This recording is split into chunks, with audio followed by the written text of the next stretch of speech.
दोस्तों, आप सभी लोग जानते हैं कि 14 सितंबर 2025 यानी रविवार को पड़ रही है आश्विन माह की जीवित पुत्रिका व्रत यानी कि जीतिया का व्रत। तो आपको बता दूं, जीवित पुत्रिका यानी कि जीतिया का व्रत इस साल 2025 में हम रखेंगे 14 सितंबर को। ठीक है, दिन पड़ा है रविवार। रविवार के दिन हम व्रत रखेंगे और सोमवार के दिन हम पारण करेंगे। और दोस्तों, ये वह तिथि है जो आश्विन माह में पड़ने वाली सबसे बड़ी तिथि है, क्योंकि ये रविवार के दिन पड़ने वाली है। रविवार को मित्र आश्विन माह के बड़ी तिथि है। रविवार को पड़ रही है और इसका बहुत ही बड़ा और विशेष महत्व होता है। अगर कभी भी मौका लग जाए और आश्विन माह की जीवित पुत्रिका व्रत को पड़ जाए तो आप लोगों को एक हरा नींबू वाला उपाय तो अवश्य ही करना चाहिए। इन दोनों का संयोग बहुत ही कम आता है। इसी के साथ में जी ने अपनी शिव पुराण कथा में बताया है कि इस दिन आपको एक हरा नींबू वाला उपाय तो आपको अवश्य ही करना चाहिए, क्योंकि ऐसा दिन पूरे साल में सिर्फ एक ही बार आता है।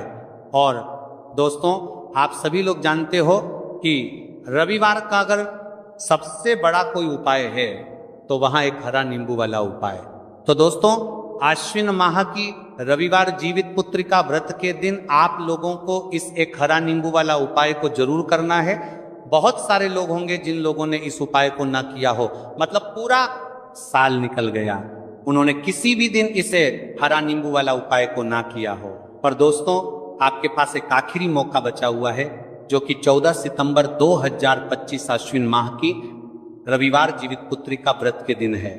इस दिन आप लोगों को इस वाले उपाय जीवित पुत्रिका व्रत के दिन है को जरूर कर लेना।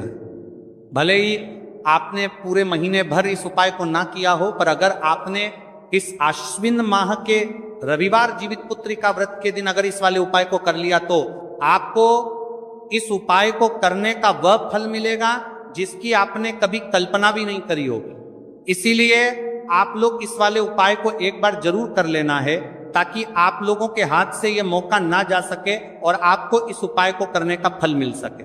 दोस्तों, यह उपाय पंडित जी ने अपनी अभी की ही श्री शिव महापुराण की कथा में बताया है। जी, इस उपाय को आज हम आपको बहुत अच्छे से समझाने वाले हैं। इस वीडियो को देखने के बाद इस उपाय को समझने के लिए आपको कोई और वीडियो को देखने की जरूरत नहीं पड़ेगी। तो चलिए दोस्तों, उपाय को शुरू में करते हैं। देखिए, ये इस आश्विन माह के रविवार के दिन ये इतना खास होता है, इतना महत्वपूर्ण होता है। देखा गया है कभी कभी बड़े बड़े पूजा पाठ अनुष्ठान से जो मनोकामना पूर्ण नहीं होते, वह आश्विन माह की रविवार के दिन एक छोटे से उपाय करने से ही आपकी मनोकामना पूर्ण हो जाती है। और बहुत सारे लोगों ने इस उपाय को किया भी है और उनको इस उपाय को करने का फल भी जरूर मिला है। अगर आप लोग भी इस उपाय को करना चाहते हैं तो आप इस उपाय को पहले अच्छे से समझ लेना, सुन लेना, उसके बाद करना। आपको इस उपाय का फल जरूर मिलेगा। और इस उपाय को कर लेने से आपके घर में चाहे किसी भी प्रकार की दुख और समस्या क्यों ना चल रही हो, आपको उसका कारण भी नहीं पता है कि भाई ये समस्या किस कारण से चल रही है, उसका कुछ भी कारण हो सकता है। जैसे पितृ दोष हो सकता है या किसी भी तरह का मंगल दोष भी हो सकता है। तो इस दिन आप लोगों को ये वाला उपाय कर लेना है। ये एक ऐसा उपाय है जिस उपाय को अगर किसी विशेष दिन पर किया जाए तो भाई उस विशेष दिन का जो है वह तो हमें मिलता ही मिलता है। पर हमने उस दिन पर इस उपाय को किया है तो हमें उससे भी बड़ा फल मिलता है, और फल बहुत जल्दी मिलता है, क्योंकि आप इस उपाय को बहुत ही बड़े और विशेष दिन पर कर रहे हो।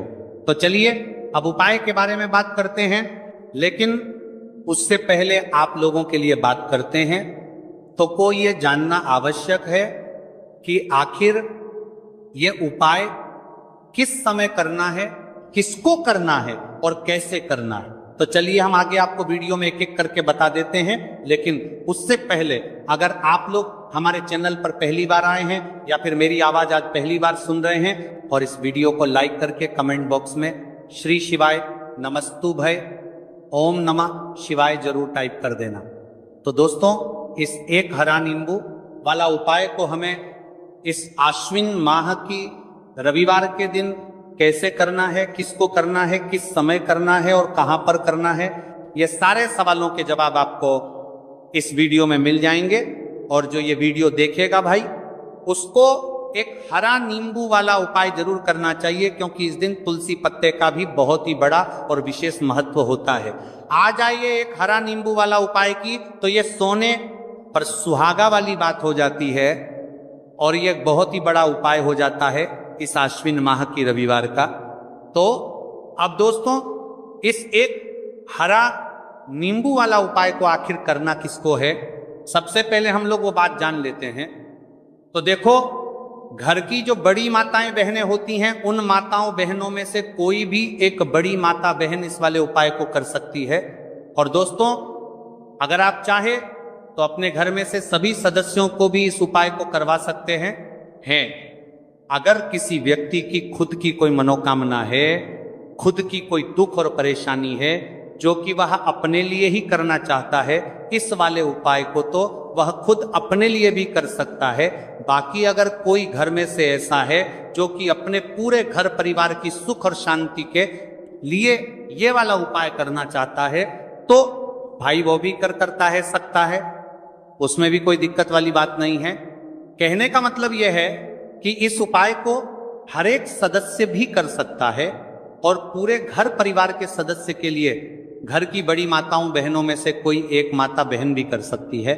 माताएं बहनें अगर घर में उपस्थित ना हो या वह ये वाला उपाय ना कर पा रही हो, तो फिर घर का कोई बड़ा सदस्य भी इस एक हरा नींबू वाला उपाय को कर सकता है, चाहे फिर वो पुरुष ही क्यों ना हो, उसमें कोई भी दिक्कत वाली बात नहीं है। उसके बाद में दोस्त, और जो अगला प्रश्न निकल कर आता है वो ये आता है इस उपाय को लेकर कि आखिर इस उपाय को हमें किस समय करना है, सुबह के समय करना है कि शाम के समय करना है। तो देखो, इस वाले उपाय को आप लोग सुबह के समय भी कर सकते हो और शाम के समय प्रदोष काल में भी कर सकते हो। अब अगर आप पूछो कि भाई साहब सबसे उत्तम समय कौन रहेगा इस एक हरा नींबू वाला उपाय को करने का, तो हम आपसे बस यही कहेंगे कि इस उपाय को आप सुबह के समय करेंगे तो ज्यादा बेहतर होगा। बाकी अगर प्रदोष काल शाम के समय भी करेंगे तो भी अच्छा होगा, उसमें कोई भी दिक्कत वाली बात नहीं है। तो अब दोस्तों, जो अगली सबसे बड़ी और महत्वपूर्ण बात आती है वह ये आती है कि सुबह अगर हम उपाय को करेंगे तो हमें कितने बजे से लेकर कितने बजे तक के बीच में करना है, और शाम के समय प्रदोष काल में करेंगे तो हमें कितने बजे से लेकर कितने बजे के बीच में करना है। तो देखो, सुबह जितनी जल्दी हो सके आप उपाय को करने की कोशिश करना। बाकी अगर किसी कारणवश लेट भी हो जाओ, थोड़ी देर भी हो जाए, तो 10 या 11 बजे तक भी आप उपाय कर लेना, पर 12 बजे से ज्यादा देरी ना हो, ठीक है, इस बात का ध्यान रखना।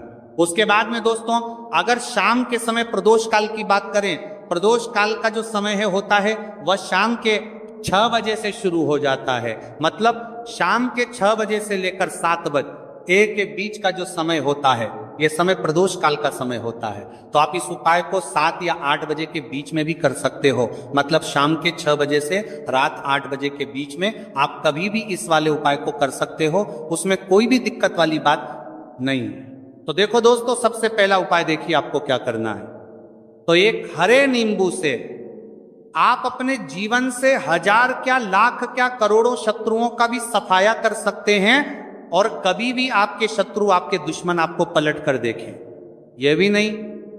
अगर आपने एक हरे नींबू से छोटा सा उपाय कर लिया, तो जो लोग अपने जीवन में शत्रुओं से, दुश्मनों से बहुत परेशान हो चुके हैं, या जिन लोगों के ऊपर शत्रु बहुत कुछ किया कराया करवा रहे हैं, तो ऐसा समझ लीजिए कि जो भी बंधनवार क्रियाएं आपके जो भी पृथ्वी पर छंदा करती है, ऐसे आपके जो भी बंधनवार क्रियाएं, वो जो भी बंधनवार शत्रु ने करवा रखी होंगी, आपके दुश्मन ने करवा रखी होंगी, किसी भी तरह से अगर आपके दुश्मन आपको नुकसान करना चाहते हैं, आपको हानि पहुंचाना चाहते हैं, या किसी भी तरह से आपको परेशान कर रहे हैं, कोई भी दुख, कोई कष्ट आपको दे रहे हैं, किसी भी आपकी संपत्ति पर, आपके व्यापार पर, आपकी दुकान पर उनकी बुरी नजर है, कुछ हड़पने की कोशिश कर रहे हैं, तो समझ लीजिए कि एक हरा नींबू लेकर बहुत छोटा सा उपाय आप करेंगे, और जो शत्रु आपको अपनी ताकत दिखा रहे हैं, आज आपको परेशान कर रहे हैं, उन शत्रुओं की सारी अकड़ निकल जाएगी।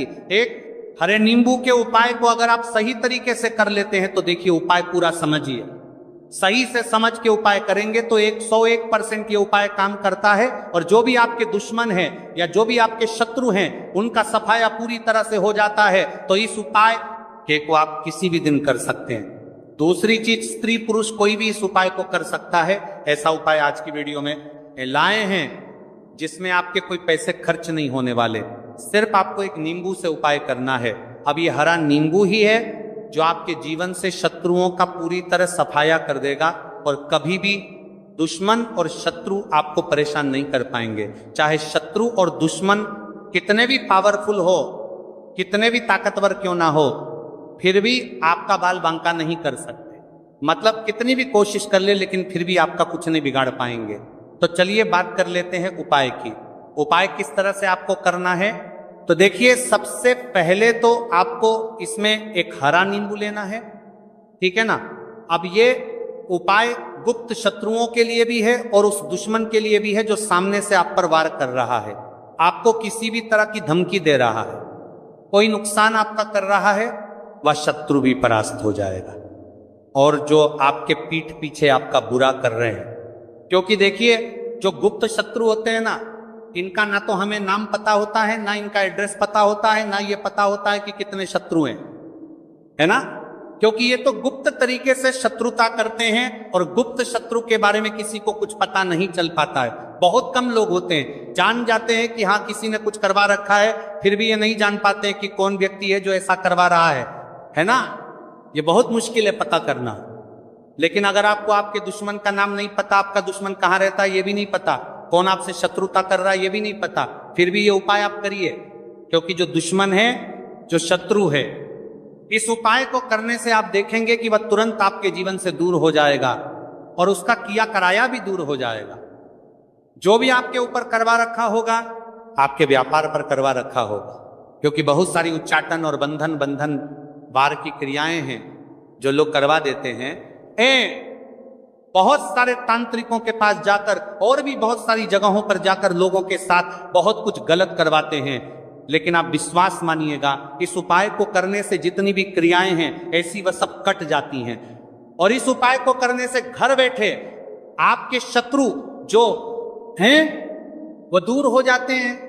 मतलब कहीं जाने की आपको आवश्यकता नहीं पड़ती है। तो चलिए बात कर लेते हैं उपाय की। देखिए इसमें एक हरा नींबू आपको लेना है। नींबू बिल्कुल दाग दगीला ना हो। आपने देखा होगा कि कभी कभी नींबू के ऊपर छोटा छोटा दाग है ना आ जाता है, या नींबू थोड़ा सा खराब होता है। लेकिन आप कभी भी उपाय के लिए खराब नींबू ना लें, एकदम साफ सुथरा सा नींबू आपको लेना है। और एक पीला नींबू भी आता है, पीला नींबू बिल्कुल आपको इस उपाय में नहीं लेना है।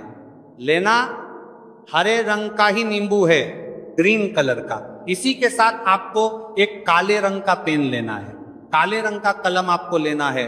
कलम कोई सा भी आप ले सकते हैं, कोई भी पेन ले सकते हैं, स्केच ले सकते हैं, मार्कर ले सकते हैं, ठीक है ना। कोई भी पेन आप ले लीजिए। अब आपको क्या करना है, ये दोनों चीजें लेकर अपने घर में एकांत में बैठ जाना है। जहां इस उपाय को करते समय आपको कोई रोके टोके ना है, ना ऐसी जगह पर करेंगे। चाहे कमरा है आपके घर में ऐसा, या कोई भी गैलरी बरामदा, जहां इस उपाय को आप करें और आपको कोई रोके टटोके ना। भले ही उपाय के बारे में सबको पता है आपके घर में, फिर भी उस समय कोई आपको डिस्टर्ब ना करे, है ना। इस तरीके से आपको उपाय करना है। तो देखिए सबसे पहले नींबू आपने क्या करना है, नींबू पकड़ना है हाथ में और काले रंग के पेन से इस नींबू के ऊपर अपने दुश्मन का, अपने शत्रु का नाम लिख देना है। अब बहुत सारे लोग कहेंगे कि हमें तो ऐसे ऐसे शत्रु हैं हमारे जीवन में जो गुप्त हैं, जिनको हम जानते भी नहीं, उनका नाम कैसे लिखेंगे। तो देखिए अगर शत्रु का नाम मी नहीं जानते, ये भी नहीं जानते कि कितने शत्रु हैं, तो केवल आप उस नींबू पर शत्रु लिख दें। देखिए जब आप केवल शत्रु लिखते हैं ना, इससे आपके सारे दुश्मन, सारे शत्रु ही परास्त हो जाते हैं, सभी के सभी का सफाया हो जाता है। तो नींबू के ऊपर केवल शत्रु लिखेंगे और फिर इसे आपको काले रंग के कपड़े में रख देना है। शत्रु लिखने के बाद या शत्रु का नाम लिखने के बाद काले कपड़े में रख देना है और 3 बार आपको बोलना है, मेरा शत्रु परास्त हो, मेरा शत्रु परास्त हो, मेरा शत्रु परास्त हो। इसके बाद आपको क्या करना है, काले कपड़े में इस नींबू को रख के इसे बांध लेंगे, पड़तालू पोटली टाइप की बना लेंगे और जहां कहीं भी आपको थोड़ी सी मिट्टी दिख जाए, आपके घर के बाहर कहीं भी आपको लगे कि हाँ यहाँ कच्ची मिट्टी है, यहाँ खुदाई हो सकती है, वहां छोटा सा गड्ढा कर लें। घर से कोई चीज लेकर जाएं और उस गड्ढे में इस नींबू को आपको रख देना है और मिट्टी अच्छे से ढक देंगे कि नींबू बिल्कुल दिखे ना। ये उपाय शाम के समय का है, मतलब जब सूरज छिप जाता है उसके बाद कभी भी आपको ये उपाय करना है। सूरज की रोशनी में ये उपाय आपको नहीं करना है, ये उपाय करिए। और जब आप इस नींबू को पूरा ढक देंगे, अपने घर चले आइए और कुछ भी आपको नहीं करना है, पीछे पलट कर नहीं देखना है। घर आकर हाथ पैर धो लेंगे और 1000 शत्रु हो, लाख हो, करोड़ हो, बिल्कुल उनका सफाया हो जाएगा। उन्होंने जो क्रियाएं आपके ऊपर करवा रखी हैं, तांत्रिक क्रियाएं या कोई भी जादू टोना, सभी कुछ दूर होता है। इस उपाय को करने से तो करिए ये उपाय और इसका चमत्कार देखिए। सिर्फ और सिर्फ आपको इस उपाय को एक बार ही करना है और एक बार ही उपाय करने में शत्रु का पूरी तरह सफाया हो जाएगा। सारे शत्रु के परास्त हो जाएंगे, सारे दुश्मन आपके सामने नतमस्तक हो जाएंगे, आपके सामने हाथ जोड़कर माफी मांगने को मजबूर हो जाएंगे। मतलब आप कुछ नहीं बिगाड़ेंगे। तो देखिए, नींबू जो है ये साधारण नहीं होता है। नींबू के अंदर ऐसी ऐसी शक्तियां पाई जाती हैं जो आपके दुश्मन को, आपके शत्रु को जड़ से खत्म कर सकती है। आपने देखा होगा कि जब भी लोग अपना व्यापार शुरू करते हैं या जो भी बिजनेस करते हैं, दुकान खोलते हैं, छोटा मोटा व्यापार जैसा भी काम करते हैं, वहां पर नींबू मिर्च जरूर लगाते हैं। क्योंकि देखिए, जो नींबू और मिर्च होती है ये आपके जीवन में धन को लाने का और बढ़ाने का काम भी करती है। क्यों? क्योंकि नींबू और मिर्च जो होता है, इसे जब आप अपने घर के दरवाजे पर या दुकान पर, शॉप पर लगाते हैं, इससे कभी भी आपके दुकान को, शॉप को नजर नहीं लगती है। बुरी नजर को बाहर ही ये रोक देती है। साथ ही साथ जो नींबू होता है ये शत्रु से छुटकारा दिलाने के लिए, दुश्मनों को दूर करने के लिए बहुत उत्तम होता है। तो उपाय करें, आपको लाभ जरूर होगा। अब हम बात करते हैं दूसरे विशेष उपाय ई की। देखिए, ये उपाय भी आपको तुलसी जी के पौधे के वहां पर करना है। आपके भाग्य का उदय करने के लिए आपके घर में धन समझ की गई, आपके घर में धन समझ की गई, आपके भाग्य के संजी के, आपके भाग्य कर्म में तुलसी जी के संजी के। आपके घर में परेशानियां हैं, कर्ज की समस्या अगर दिन पर दिन बढ़ती जा रही है, खत्म नहीं हो रही है, बहुत ज्यादा परेशानियां हैं, तो आपको ये उपाय करना चाहिए। देखो करना क्या है, बहुत ध्यान से समझना। आपको मात्र तांबे के पात्र के अंदर जल लेना है। उस जल के अंदर 1 चुटकी आपको हल्दी मिला देनी है, ठीक है, और साथ में लेना है एक कमलगट्टा। ये केवल उपाय रविवार चैत्र नवरात्रि के दिन करना। अगर आपको ऐसा लगता है कि आपके जीवन में अष्टलक्ष्मी का वास नहीं है, भाग्य का साथ आपको नहीं मिल पा रहा है, तो आप ये उपाय रविवार के दिन कर सकते हैं, रविवार के दिन भी कर सकते हैं, ठीक है। रविवार और रविवार दोनों दिन आप ये उपाय कर सकते हैं। देखो करना क्या है, इस टाइम के पात्र के अंदर हल्दी डाली और एक कमल गट्टा डाला। अब आपको तुलसी जी के वहां पर जाना है। देखिए, जब आप हल्दी डालोगे जल के पात्र के अंदर, तब आपको ओम नमो भगवते वासुदेवाय का 11 बार जाप करना है। फिर हल्दी डालना है। जब आप कमल गट्टा बाप के समतर का बजा लें, जब आप कमल गट्टा 12 डालोगे, तब आपको ओम श्री नमः या ओम महालक्ष्मी नमः इस मंत्र का जाप करते हुए एक कमल गट्टा डालना है। 11 बार जाप करना है, ठीक है। कमल गट्टा और हल्दी दोनों होना चाहिए। कमल गट्टा महालक्ष्मी का प्रतीक माना जाता है और हल्दी जो है वह भगवान विष्णु के निमित्त आप हल्दी डालेंगे, ठीक है। इस जल को आपको तुलसी जी की जड़ में अर्पित करना है, अर्पित करना है। ओम नमो भगवते वासुदेवाय का जाप का जाप का जाप का जाप का जाप का जाप का जाप का जाप का जाप का रहते हुए बस इतना सा उपाय करना। धन संबंधित को कोई भी परेशानियां है वह सब दूर हो, ऐसी आपको प्रार्थना करनी। कर्ज से जुड़ी कोई परेशानी हो तो ऐसी प्रार्थना करनी है कि ये दूर हो जाए। ऐसी कामना करते हुए ये दूसरा प्यारा सा उपाय आपको करना है। तो देखो, ये हो गया दूसरा उपाय, जो कि आप सुबह से लेकर के शाम तक कर सकते हैं। रविवार या रविवार के दिन सिर्फ एक बार ही करना है। अब जो कमल गट्टे है, कमल गट्टे को आपको वहीं पर तुलसी जी के वहां पर रखे रहने देना है, आपको उठाना नहीं है। चाहे तो आप तुलसी जी की वहीं पर गांठ दें, ठीक है। तो भी चलेगा।